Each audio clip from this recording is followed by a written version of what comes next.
class, in this video, we're going to be looking at box plots. The learning intention of this video is for us to unpack what is the 5-figure summary, for us to learn how to draw a box plot by hand and with a CAS calculator, and for us to learn how to identify outliers in a dataset. A box plot is a type of graph that we could use to display numerical data, and one of the main advantages of using a box plot as opposed to a histogram or a dot plot is that it's very useful for us to display large data sets as well as to compare multiple data sets so that we can therefore draw conclusions.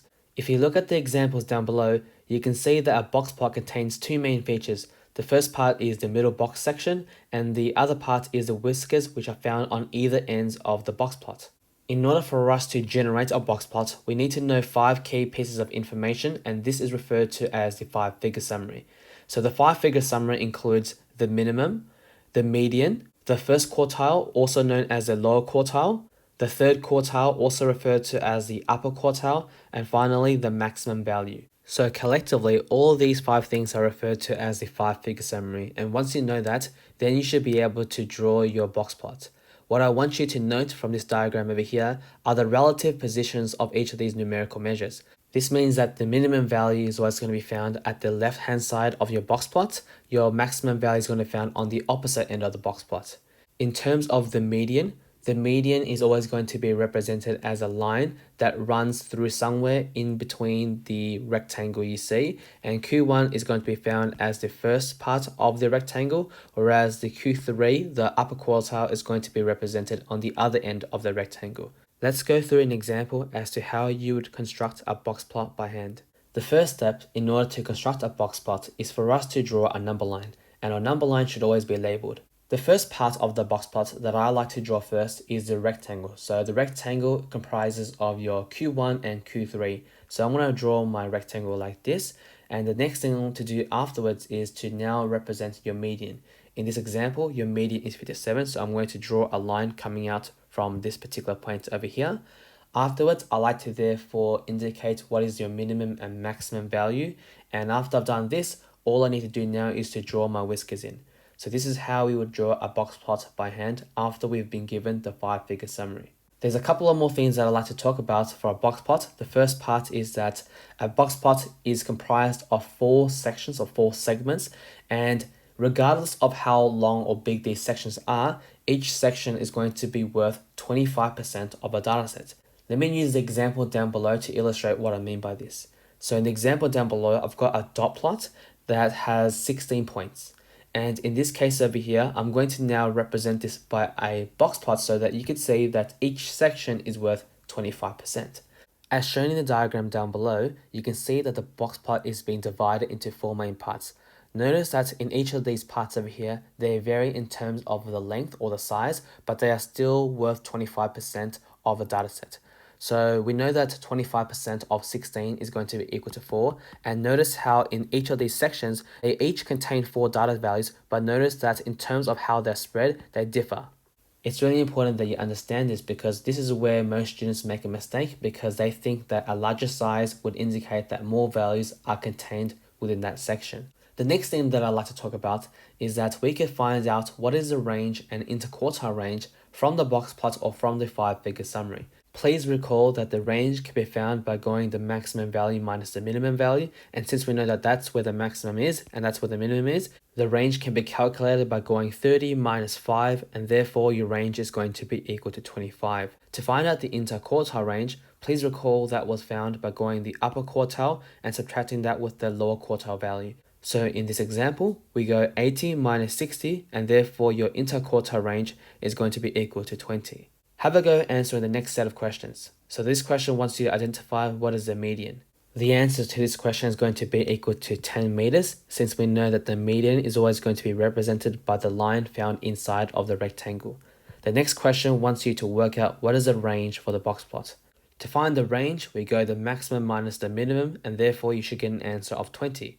The next question wants you to calculate the IQR. The interquartile range can be found by going Q3 minus Q1. So we go 12 minus 4, and therefore your answer is going to equal to 8.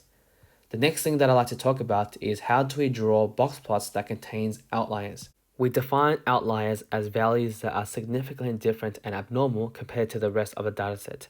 And the way that we illustrate outliers in a box plot is by drawing them as circles or crosses. And I've underlined circles because we typically draw them as a circle using our textbook, but sometimes and occasionally you might also see them as a cross as represented by this example down over here. In some cases, it can actually be quite difficult for us to find out what are the outliers. So the way that we actually calculate them is by finding out what is the value of your lower and upper fence. And I want you to think of the lower and upper fences as a lower and upper boundary. And any values that are found outside of these boundaries are therefore classified as outliers. So we say that outliers are defined as values that are lower than the lower fence or the lower boundary, and outliers are also values that are greater than the upper fence. So if you look at this example over here, I've drawn my lower and upper fence as imaginary lines because you don't really draw them at all on your box plot, but for illustration purposes, you can see that these values over here are the outliers because they are lower than the lower fence, and this is also an outlier because it's greater than the upper fence. The way that we calculate the lower fence and the upper fence are by using the following formulas. So you will need to know what is your interquartile range in advance in order for you to apply this formula. Let's now look at an example. In this example, it wants us to draw a box plot as well as illustrating the outliers. So I'm going to need to find out my 5-figure summary, and the first thing that I could easily identify are my minimum and maximum values. The next thing for me to do is for me to find out what is the median. There are two ways in which we could do this. We could do this by cancelling the numbers from both ends until you reach one singular number at the center, or you could use the following formula, which I'll be showing you. Please recall that the letter N represents the total number of values in our dataset, and since there's 33, I'm going to substitute 33 where N is going to be. 33 plus 1 is 34, divided by 2 is equal to 17. So this tells us that the median value is found in the 17th position. So therefore our answer is going to be equal to 71. Once we find out the median, we can therefore find out what is Q1 and Q3. Remember that Q1 can be found by finding the median of the lower half. So these are the list of numbers found in the lower half. And to find the median, I'm going to cancel numbers from both ends of a dataset until I reach to one value. In this case, you have two values, so I want to find the average between these two numbers. So by adding them together and dividing them by 2, Q1 is going to be equal to 25.5. To find out Q3, I'm going to find out the median of the upper half of a dataset. So again, I'm going to do the same thing, and in this example over here, I need to find out the average of 108 and 111. So I'll add those two values together, divide by 2, and therefore your Q3 value is going to equal to 109.5. Once we have completed finding the 5-figure summary, then we could find out what are the outliers. In order for us to identify the outliers, we need to calculate the values of our lower fence and upper fence. But remember, we need to first find out what is the interquartile range value. So interquartile range can be found by going Q3 minus Q1. So we're going to subtract 109.5 with 25.5. This will give you an answer of 84. Now I can plug in the values into my formula.